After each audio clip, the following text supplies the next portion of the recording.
Hey, good evening.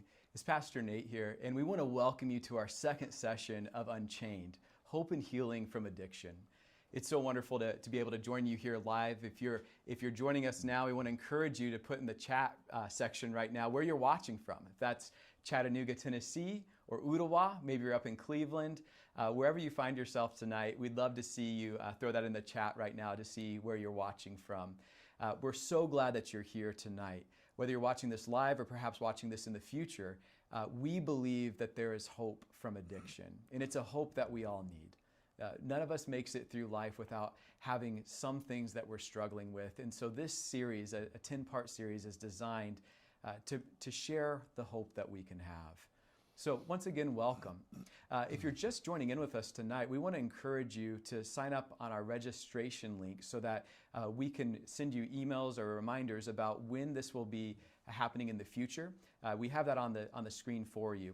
You can click on, go to that registration link, you can sign up, and by doing that, it'll also enter you into a drawing for this book by Richie Halverson, our presenter, The Darkness Will Not Overcome. He's got these books and they're signed, and we want to get these into your hands. We'll do a drawing at the end of our program tonight from the list of people who have registered in our viewing tonight. So you're welcome to just watch this, but if you'd like to be entered for the drawing for this book, please go ahead and click the link that we had mentioned just a moment ago and register for this so that you can be entered for the drawing. We also wanted to let you know that there's going to be a time at the end of our presentation for a Q&A time. In just a few moments, I'll introduce you to our guest this evening who's going to share a testimony about how God has helped him overcome addiction. After we do our interview time, we're going to enjoy another teaching from Richie Halverson about how we can find hope and healing. And then after that, we're going to have a question and answer time. If you have questions or answers that you'd like to ask, you can see in the video description link or in the comment section a link that you can click on for a Google form that allows you to ask questions anonymously.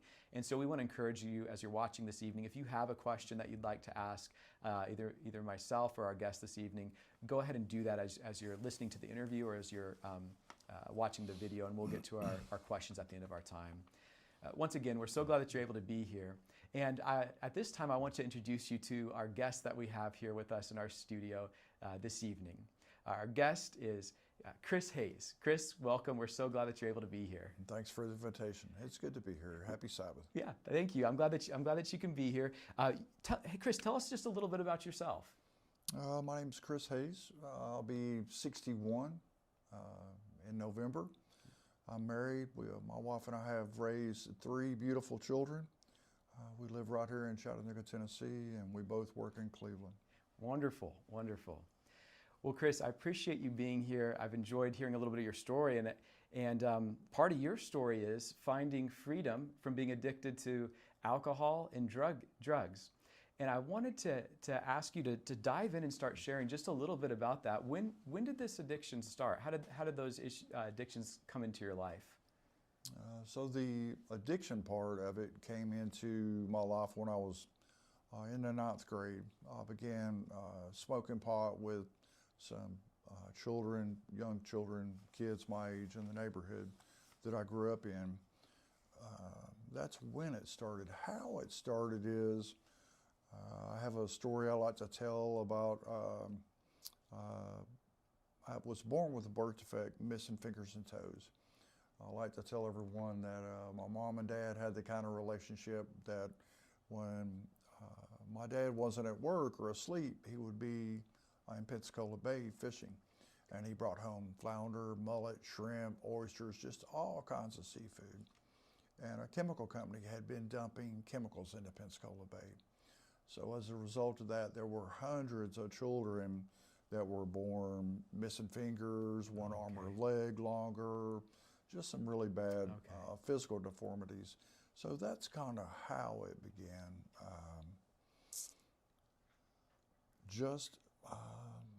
I don't think I knew I was any different until I went to school. When I started going to school, I was made fun of and bullied and ridiculed. I can remember coming home and just crying and telling my mother, and my mother would say, you know, God only gives special people special problems. Mm-hmm. And so from a young age, I began to really not like this God. And in fact, I grew up really hating him as time grew on, and I got older and older, and just a lot of physical challenges that I had to deal with to learn things that other people could do easily. So anyway, that's just challenges right from the start. And I could just right. imagine how that would lead to a lot of questions, a lot of anger. And so at some point in your teen years, as you moved into your teen years, things started to get a little bit worse. They did. So I began to smoke pot in the 9th grade, and my grades really dropped, and I had a motorcycle at home, and I just lived to get high and ride my motorcycle.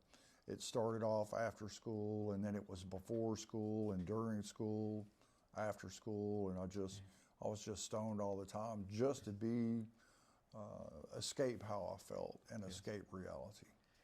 So when did things start to get really bad for you?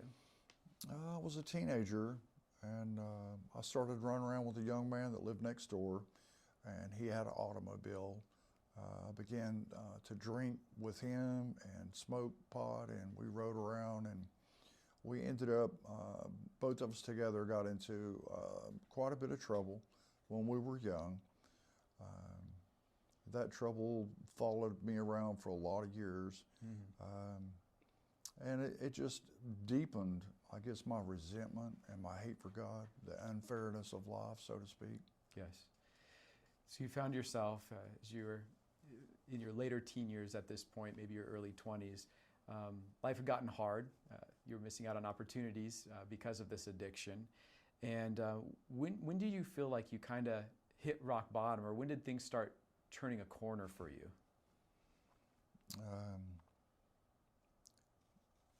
When I was in some trouble, part of the trouble that I was in as a result is,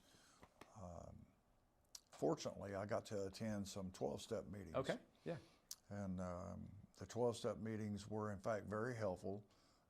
Working through the steps allowed me to examine my past and look forward, find a relationship with God. I did not have a relationship with God, just a hate relationship for God at that time. And in fact, that's what allowed me to just continually relapse and relapse. Okay. But I had to go to these meetings, so it was a part of my stipulation, I guess you would say. Well, so sometimes it's nice to have an opportunity to get help like this, and so you were going to these meetings, and yet you mentioned, even though you were attending these meetings, there was relapse after relapse. Were you at this point wanting to be free from the addictions that you had, or had it not really set in where you cared as much yet? I would say that it hadn't set in. Yeah. That was my comfort zone. And the last thing I wanted to do was step out of my comfort zone. In fact, in AA circles or 12-step circles, they call it refusing to put the shovel down. And Tell us about that. Continuing to dig the hole deeper and Got deeper. you. So maybe one of the real turning points in my life, I was at an AA meeting one night, and the topic was relapse. So we go around the room, everyone talks about the topic, and that's it.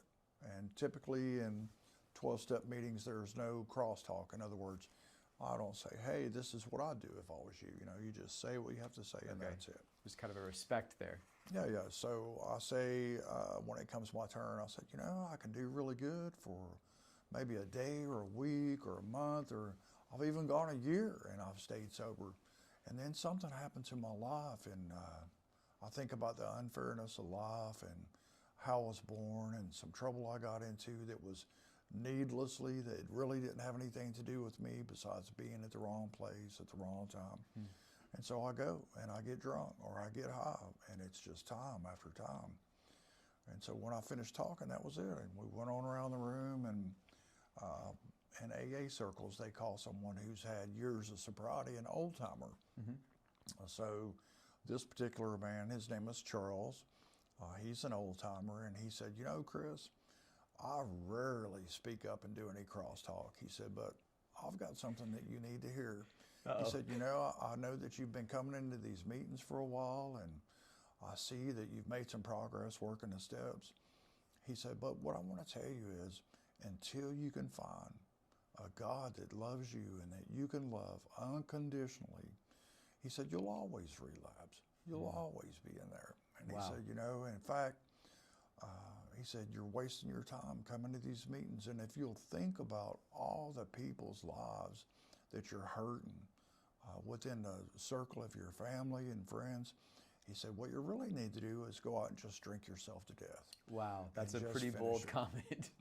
But it was really what I needed to hear. What did you think when you were hearing that? Because that is you're not used to hearing comments as much like that in these kind of controlled settings. How did you take it? I took it, well, of course, I took it really personally.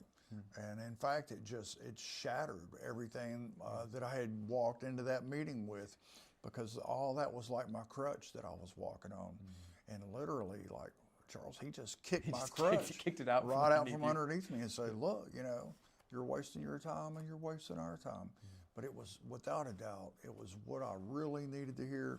It was one of those moments that God had designed in my life, like a turning point moment.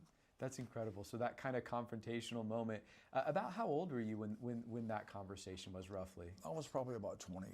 28. And so what happened next? You know, I still suffered with bouts, and it's of alcoholism and using drugs, because it was just how I felt safe. Yes. It was just my safety zone. And in fact, it was so hard to turn loose of, because it was my best friend all growing up. But I continued my search. I went to many, many different churches. But I never did really delve deep into the Word of God. And I never had any really close friends, I guess you would say, that go to church and have a relationship with Jesus.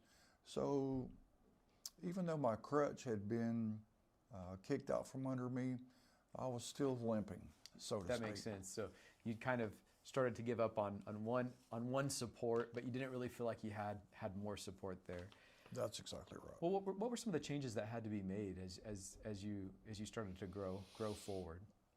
You know, the changes that I had to make, I guess that I would say a lot of the friends that I hang around with, a lot of the things that I did to enjoy myself, or all that had to be changed. In other words, I had to take something that I was doing now and replace it with something else. I grew up, my dad taught me to fish when I was really young, and that was one of the things that my father and my younger brother and I did. So I got a kayak and I began to fish, and it gave me a chance to just get out and be quiet, get away from the phone, and have time with God, and just think about how much God loved me, and experience just nature and being quiet and calm. That's wonderful. And so as it went forward, you eventually felt like you kind of got to an unchained life, where you were able to leave those things behind. And what's it been like to live an unchained life, to not have to rely on that, you know, what used to be, at some points, as you described, what felt like your oldest friend turned out to be your worst enemy, but that crutch. What's it been like to live without that in your life for many years now? So I would have to say that for many years it was a huge struggle to get to that point. And it was only in a relationship with Jesus Christ and others that brought me to a point that I could finally not have to not be dependent on that. My dependency changed on my relationship with Jesus. Being grateful is a huge part of that. Making a gratuity list, realizing the things, people, places, and things that I am grateful for in my life. That's wonderful. I know that someone's going to be watching this either live now or in the future that's wanting something out of their life that's been there for too long. What advice would you give to them? So I would encourage them to find either a 12-step recovery group or some type of group of people that you can relate your experiences from. What changed my life the most was being around others, that suddenly I wasn't the only one that had these same problems. You didn't feel isolated anymore. Yeah, I wasn't on an island by myself, exactly. So if you could find a group of people that you can be around that have the same similar issues or addictions as you, and how they've worked from them, that's very much life-changing. But what really, really changed my life was, like I said before, becoming grateful and becoming around other people. Just a short interjection. My wife and I woke up in 2018 and our house was on fire, and it was on January the 9th of 2018, and it changed our entire lives. Everybody made it out safe, and it was on a Sunday morning. I put an ad up on our church Facebook page asking for people to come and maybe help us go through our things and determine what we could keep and not keep. And so, I was expecting a handful of people. And that morning when it was 9 degrees, there were 33 people from our church showed up, and they brought food and heaters and trucks and just poured out blessings into our lives. That night, the first night, we spent the night in a motel room. And my wife and I were laying there side by side, and her mother, who couldn't walk, was in the bed next to us, and our children were in another room. And she said, she had been trying to get me to join a life group. Sorry, I left that part out. For years she'd been. And so she said, "Are you ready to join a life group?" And I said, after the pouring out of love that I saw today, that's exactly what I need, is I need a life group, and I need to become involved with people that just pour out their lives into other people's lives. And that was the turning point in my life, actually. I love to hear that, just that being part of community. Exactly. That's a wonderful thing. Chris, I really appreciate you sharing some of your story with us tonight. It's amazing to see how God's been working in your life, and I just love that you can sit here and just be living in freedom, and not only living in freedom, but being able to share community with others and share hope with others. We thank you so much for your time. It's my pleasure to be here. Thanks for inviting me. Absolutely. We'll look forward to having a question and answer time with Chris here at the end of our program. But right now what we want to do is we're going to turn to our time of teaching with Pastor Richie Halverson, where he's going to share another message of hope with us. We encourage you to watch, and after that we'll enjoy a live question and answer time. Thanks so much, and enjoy the teaching.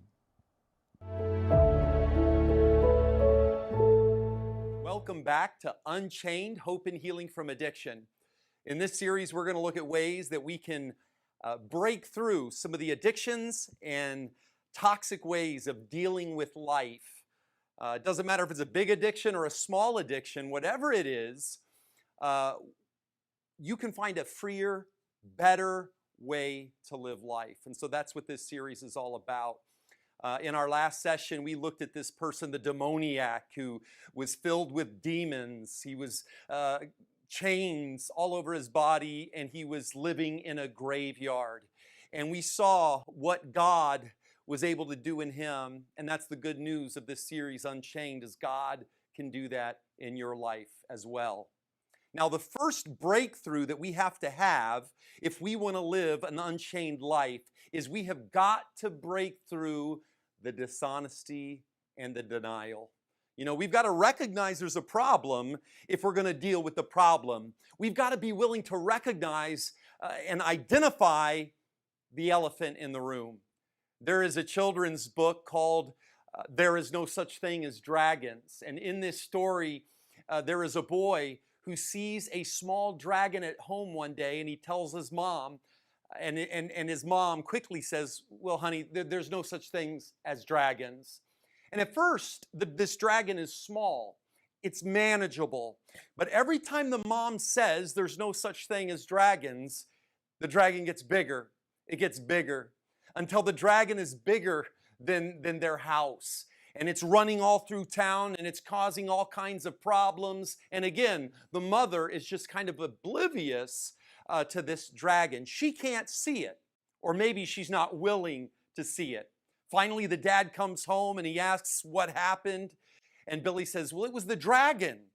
And Mother begins to say, but there's no such thing as, and then Billy interrupts. There is a dragon, Mom. There is a very big dragon. And as they start acknowledging the dragon and its reality, the dragon starts to shrink. And it gets smaller and it gets smaller and it gets smaller until at the very end it's back to being about the size of a cat. At the end, the mom asks, well, why did the dragon have to get so big? And Billy says, I think it just wanted to be noticed. Problems, addictions, dysfunctions, they don't get better by ignoring them. Man, they only get worse. You see, it's only after admitting the problem that we can actually address the problem. The problem is as the pastor Timothy Keller puts, our lives run on denial like cars run on gasoline. You see, we just are constantly filled with denial about everything. Everyone is. It's always easier to see someone else's problem than to deal with our own problem. It's always easier to see someone else's insanity than our own insanity.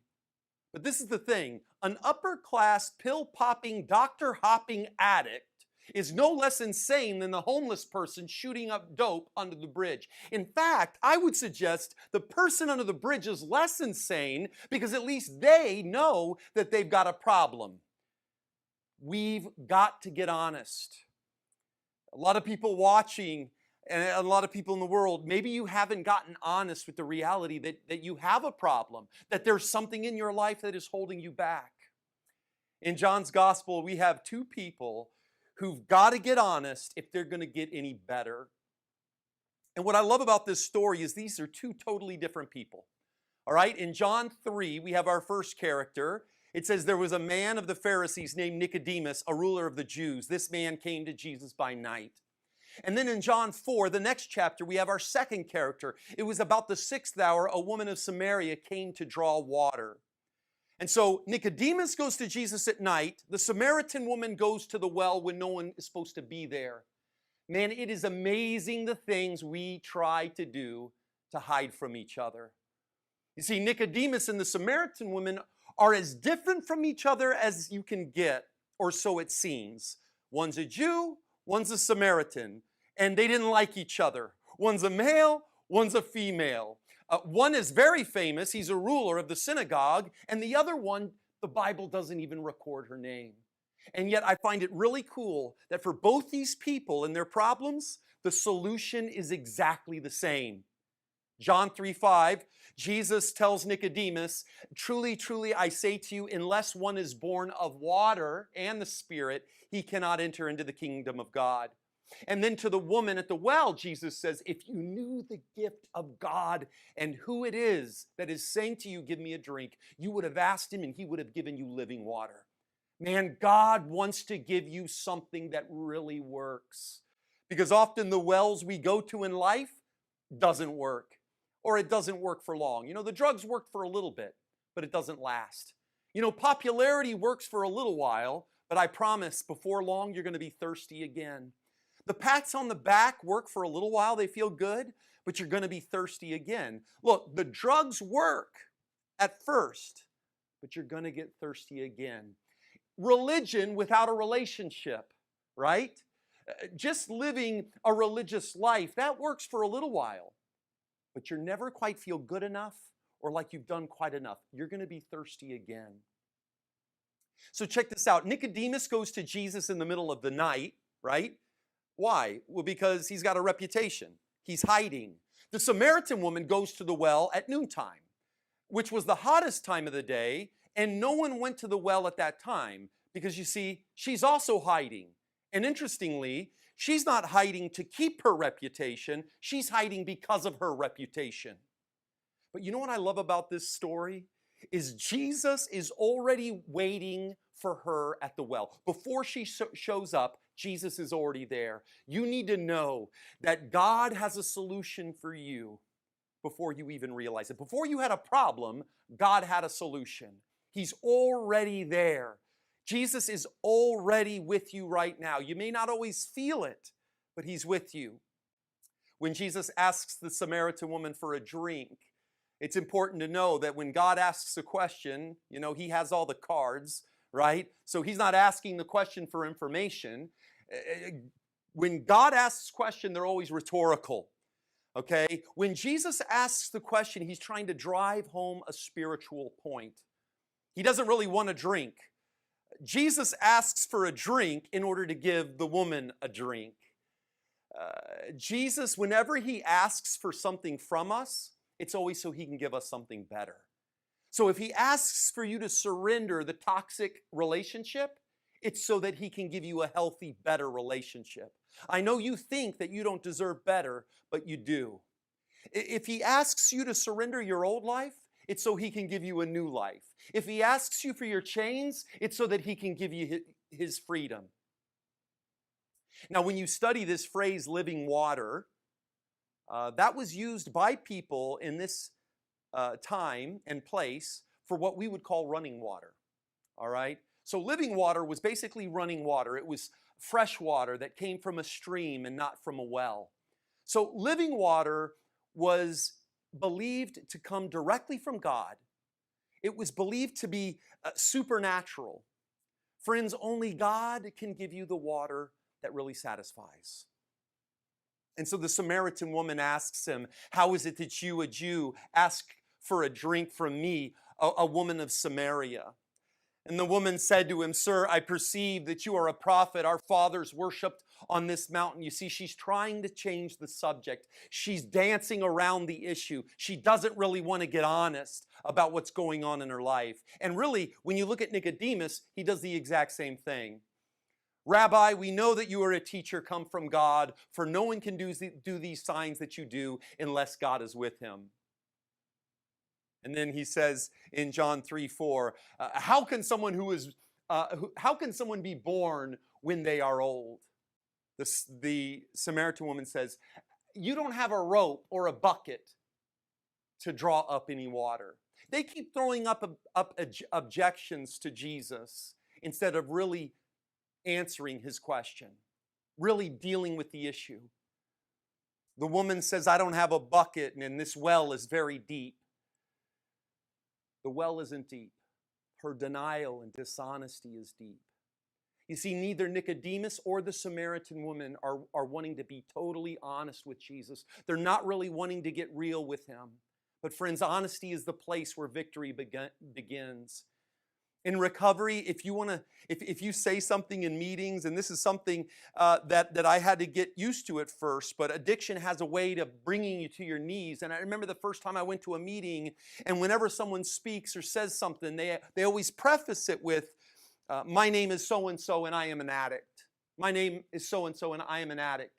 And this is to do something extremely important, and that is to get honest about the reality that I'm an addict. To tell on my addiction. Freedom comes when we get honest. My name is Richie. I'm an addict. I've got a problem. It's freeing. It's liberating. That's where the solution can begin. Right now, each one of us needs to get real. And maybe you're not an addict, but you need to say, hey, my name is so-and-so, and I'm messed up. Man, I have a spending problem. I've got a judgmental problem. I've got a control problem. I've got an anger problem. I need help. And the moment we can admit our problem, man, healing starts happening. And so Jesus is dealing with this with Nicodemus and this woman at the well. Jesus says in John 4:14, the water that I will give them will become in them a spring of living water welling up for eternal life. You haven't experienced life until you've experienced my life. And notice when Jesus says that, the woman says, sir, give me this water that I may not thirst nor come here to draw. She wants living water now. But of course, Jesus really isn't talking about water. And so what does he do? He brings her to that point, and now it's up to her. She's got to be willing to get honest. You want living water?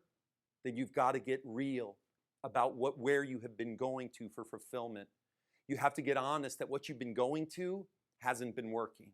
You've got to be real that what you've been doing doesn't work.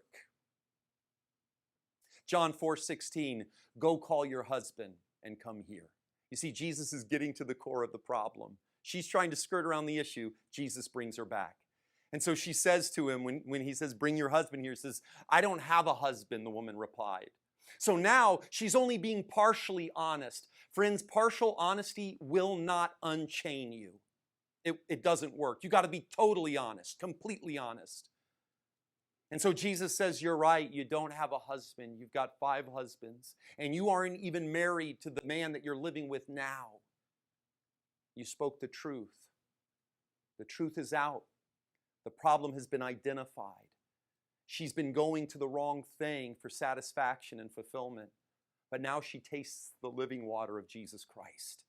Now that she's gotten honest, she's feeling liberated from her problem and her shame and her pain. And that's why in John 4:28, it says that the woman left her water jar. You see, she left her water jar behind because she realizes that that water cannot fulfill her anymore. She leaves her water jar behind because she realizes that she doesn't need that water anymore. It doesn't work. Only the living water works. And so it's not an accident that these 2 stories are right next to each other in John's gospel. So you have Nicodemus, a ruler of the Jews, and he comes to Jesus by night. And you have a Samaritan woman who came to draw water at noontime. Jesus waits for the church leader to come to him, but for the nameless prostitute who's hooked up with 5 different guys, Jesus goes all the way to Samaria to find them. So Jesus has to wait for some of us to come to him because you see, we think we know everything, right? Nicodemus thinks he knows everything. And so Jesus allows Nicodemus to come to him, but for others of us who are so broken, so lost, Jesus goes all the way to where we are to find us. To Nicodemus, Jesus says, look, all the morality, all the religion, all your works. The Pharisees were these groups of people, man. They had the Bible memorized. They counted their steps. They were extremely religious. And yet Jesus says, you got to be born again. All the morality and religion in the world cannot save you, Nicodemus. To the Samaritan woman, Jesus says, the wells that you've been going to will not fulfill you. Their situations seem different, but check it out. The solution is the same. To Nicodemus, someone who thinks he knows everything, Jesus says, you need to be born again. So that truth is humbling. Nicodemus, you got to get over yourself. But to the woman who already thinks she's nothing, Jesus says, look, for you I have living water. It's empowering. She doesn't need to be humbled. You see, life already humbled her. She needs to be lifted up. The gospel, that's what the gospel does. It humbles, it's got to humble some of us, and it empowers others of us. To those who don't think they know anything, Jesus says, I have living water. And to those that think they know everything, he says, look, Nicodemus, sit down, shut up. You need to be born again. Both Nicodemus and the Samaritan woman were hiding. One to keep his good reputation, the other because of her bad reputation. One life was filled with accomplishments, the other life was filled with mistakes. And yet Jesus doesn't really care where you came from. What Jesus wants to know, not where you came from, but where are you going? Both Nicodemus and the Samaritan woman were on roads leading to dead ends. One was looking for purpose and fulfillment in their good works. The other was looking for purpose and fulfillment in their good looks. Both were chained by what people thought. Both were chained by the way they were raised. Both were chained to dysfunctional approaches to life. They seem to be 2 polar opposites, but their problem is the same. And so we have a male and we have a female. We have a named and we have the unnamed. We have the educated and we have the uneducated. We have the churched and we have the unchurched. We have a Jew and we have a Samaritan. Jesus seeks one out, the other one seeks Jesus out. One has the Bible memorized, the other has had 5 different husbands. But Jesus offers them both the same thing, living water. Friends, Jesus brought all of us here today. Jesus is speaking to all of us here today. different people with different problems, different pasts, different pay scales. The Nicodemuses are watching, the Samaritans are watching, the cheaters are watching, the Pharisees are watching, the religious, the worldly, the Democrats, Republicans, smart people, not so smart people. And yet we all need the same thing. Our solution is all ultimately the same thing, and that's living water. You know what I love about Jesus is he meets us wherever we are. Jesus meets the woman at the well at Samaria in the middle of the day, and he also meets Nicodemus in the middle of the night. You see, God has to meet you where you are because he can't meet you where you are not. And so you got to get honest. Stop pretending and start admitting. You know, we've got to admit that we don't have all the answers. We have to admit that, you know what, maybe the way I was raised was a little dysfunctional. We have to admit that, you know what, the way the secular world thinks about this issue, maybe that's not right. We have to admit that we have a problem. We have to admit that we don't have all the answers, that we don't have everything together. We have to admit that we don't just need a few things fixed. We need everything fixed. That I don't just have a problem or a few problems, but that, man, sometimes my greatest problem isn't my predicament or my situation, it's my thinking. And when you start getting honest, man, your chains start losing their power and they start breaking. In John 8:32, Jesus said, "The truth will set you free." So check this out. Freedom cannot happen without truth and honesty. They are inextricably linked. The next time we see Nicodemus, it's in the day, out in the open, publicly asking Pilate for the body of Jesus. You see, friends, that's what the living water will do to you. And so someone who met Jesus originally in the middle of the night now goes in the middle of the day and doesn't care who sees him. And he goes and he asks for the body of Jesus so that he can bury him. The next time we see the Samaritan woman, she's looking for the same people that she used to avoid. That's why she was going to the well in the middle of the day.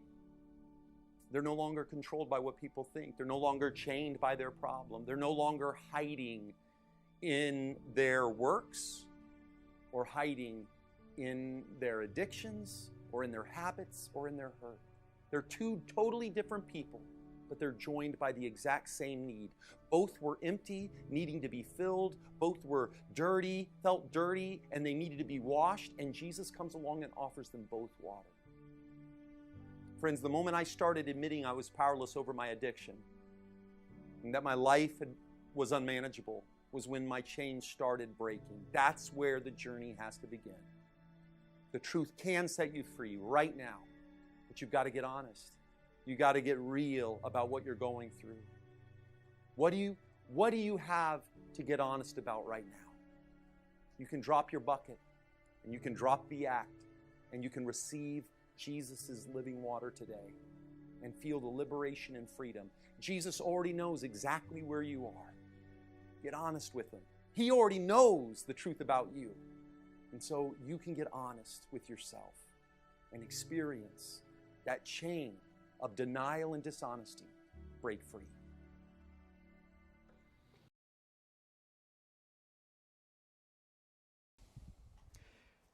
So thanks for joining in as we heard that message. It's always so uplifting to realize that there is hope. At this time, we get to turn to the part of our program where we're going to do a Q&A, question and answer time. And I want to encourage you, if you haven't had a chance to submit a question yet, you can do that again using the link that you'll find in the description of the video, or you can see it in the comment section. If you click on that link and write a question, it's anonymous, and we're happy to mention that for you. So, Chris, once again, thanks so much for being here. The first question I have for you is, in your story, you mentioned several times that there were relapses. And a question that I have is, did you ever think that freedom from addiction wasn't possible for you? Yes, I did. Yes, I did many times. Addiction was a huge monster for me. In fact, it was something I turned to over and over again because it was a softer, easier path, as they say in 12-step meetings. Yeah, absolutely. What kept you trying? What kept you going back, relapse after relapse? I guess just the easiness of it and how easy it was to obtain. It made me feel better or not feel at all about what was going on in my life. And also my lack of gratuity and a lack of relationship with Jesus and living in community with others. Was pretty much a recluse on an island by myself, and all that had to change in order to stay sober. I appreciate you sharing that. Hey, one of the questions that came in, it says, what can I do to get my husband to quit drinking and using drugs? It's a heavy question. So I would say, unfortunately, there's nothing that anyone can do to make someone stop using drinking or using drugs. That'll be a decision that ultimately they have to make on their own.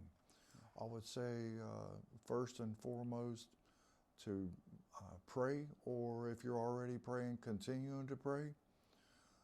Also keep in mind, I know my mother prayed for me years and years and years, and you know, God's not a God that's going to change someone's free will. I can pray for my friend Sam to quit drinking, and if Sam wants to go out and buy a beer or a 12-pack or a keg, Sam's going to do it, and there's a good chance that God's not going to stop him. Yeah, absolutely. I think sometimes, you know, you wish there was an answer that could maybe be more simple, but I think that's an honest and healthy answer, to simply say, we can't take responsibility for someone else's actions. We can put appropriate boundaries up, and we can pray, because I think anyone who's ever come through an addiction, if they know that someone's been praying for them, they appreciate it so much. And so for anyone who's watching, who's going through a time like that, our hearts are with you. I know that many have walked in shoes like that, of trying to support someone who is addicted, and that can feel like a lonely road. And so again, if there's an opportunity for finding some healthy, safe community to be around, encourage that, having boundaries, you know, for yourself to kind of protect your own health, your own heart, and praying for those who are in the grip of addiction. Again, this whole series is built around the idea that there is hope, and you just never know when that hope is going to come. Another question that came in, it says, no one knows that I've relapsed. Everyone is so proud of me. How do I get honest and disappoint everyone again? So I think that the same people that are proud of you, you being honest with them, I mean, I think they'll still be just as proud of you, if not more proud, because you're being honest. And perhaps that's something that you weren't doing up till this point. So I would encourage you to trust God and be upfront and honest with people. People deserve the truth, even if it's not good or not what you want to tell them. I think that people just deserve the truth. It can be scary, you know. It can be scary when you feel like, you know, at some point in our lives, when it feels like addiction is far enough behind us, we can kind of wrap it up and tie it off as a section of our life that's who we were to a degree, or at least that chapter, it feels like it's done. But I love your answer, because I think there's just so much wisdom with it, that the people who love us most want to see us experience true freedom. Amen. And if something has crept back into someone's life, those who love that person the most, they don't want them to have to live a lie. I mean, what a terrible thing to have to feel like the avenues to even getting help are off the table for them now, because supposedly that's behind them. And so again, I also would just chime in that those, I think, that love us most, while of course maybe there could be some questions and maybe some hurt, ultimately freedom comes from the truth. You have to start with where we're at. So appreciate that question as well. At this time, we appreciate everyone who had questions here. And once again, Chris, thanks so much for coming this evening. It's my pleasure. Thank you. Thank you so much. We're going to wrap up our program for this evening. Before we do, we did do a drawing this evening for our book. Once again, this came from people who used the registration link. So if you haven't signed up using the registration link, we'll put that up there again for you. We encourage you to put that sign up for that registration link because it'll help you get reminders for our upcoming events. We'll be back here again tomorrow evening at 7:15, where we'll be able to listen to another powerful testimony from a gentleman named Cameron. But for tonight, for this signed copy of The Darkness Will Not Overcome, our winner was Cliff. And Cliff, I'll be reaching out to you. I have, I believe it's an email address, so we'll be reaching out to you to make sure that you get this. Thanks for tuning in. And once again, thanks for being part of this event. We encourage you, if it's meaningful to you, please like it. Please share it with other people. We want to see more people finding freedom. So thank you so much for your time. Have a good evening and stay safe. Take care.